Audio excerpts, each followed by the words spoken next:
Welcome to cooking studio Tamil.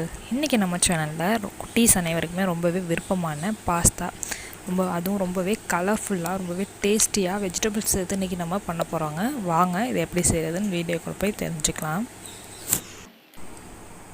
First நம்ம பாஸ்தாவை cook பண்ணி எடுத்துக்கலாம். அதுக்கு கடாயில் தண்ணி வச்சுருக்கேன். அது கூடவே தேவையான அளவு உப்பு சேர்த்துட்டு ஒரு 2 ஸ்பூன் அளவுக்கு ஆயில் சேர்த்துக்கோங்க. சேர்த்துட்டு நம்ம எடுத்து வச்சுருந்த பாஸ்தா உள்ளே சேர்த்துக்கலாம். இன்றைக்கி நான் 1 கப் அளவுக்கு பாஸ்தா எடுத்திருக்கேன்.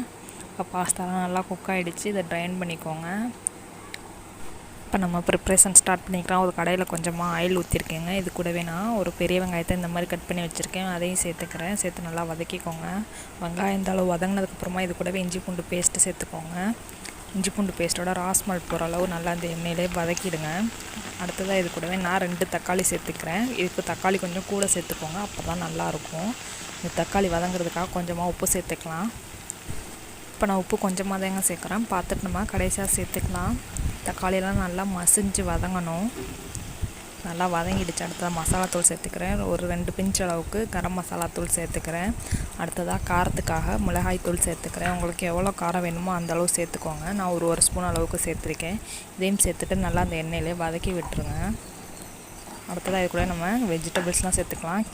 ஒரு சின்ன கேரட் கட் பண்ணி வச்சுருக்கேன். அடுத்ததாக குடமிளகா சேர்த்துக்கிறேன். வெஜிடபிள்ஸ் எல்லாமே உங்களுடைய சாய்ஸ் தாங்க.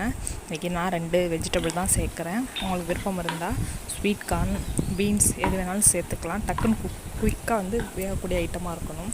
அடுத்ததாக நான் சாஸ் சேர்த்துக்கிறேன். நான் ஹாட் அண்ட் ஸ்வீட் சேர்க்குறனால நான் இதில் 2 ஸ்பூன் சேர்த்துக்கிறேன். நீங்கள் டொமேட்டோ கெச்சப்பும் சில்லி சாஸும் சேர்த்திங்கனாக்கா அதில் 1 ஸ்பூன் இதில் 1 ஸ்பூன் சேர்த்துக்கோங்க. இது சேர்த்துட்டு நல்லா வதக்கி விட்டுருங்க. இதிலே இப்போ நம்ம குக் பண்ணி வச்சுருந்த பாஸ்தாவை சேர்த்து மிக்ஸ் பண்ணிடலாம்.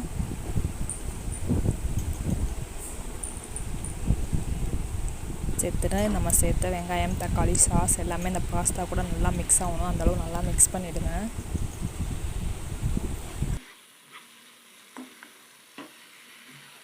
இந்த ஸ்டேஜில் உப்பு பத்தலைன்னா நீங்கள் அகைன் பார்த்துட்டு ஒரு தடவை சேர்த்துக்கோங்க. எனக்கு உப்பு கரெக்டாக இருந்துச்சு.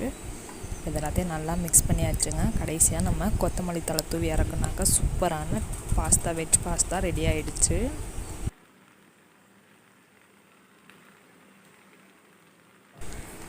நான் செஞ்ச இந்த ரெசிபி உங்களுக்கு பிடிச்சிருக்குன்னு நினைக்கிறேன். பிடிச்சிருந்துச்சுன்னா லைக் பண்ணிவிட்டு உங்கள் ஃப்ரெண்ட்ஸ் அண்ட் ஃபேமிலி கூட ஷேர் பண்ணிக்கோங்க. மறக்காமல் எங்களோட சேனலை சப்ஸ்கிரைப் பண்ணுங்கள். தேங்க்ஸ் ஃபார் வாட்சிங். தேங்க்யூ.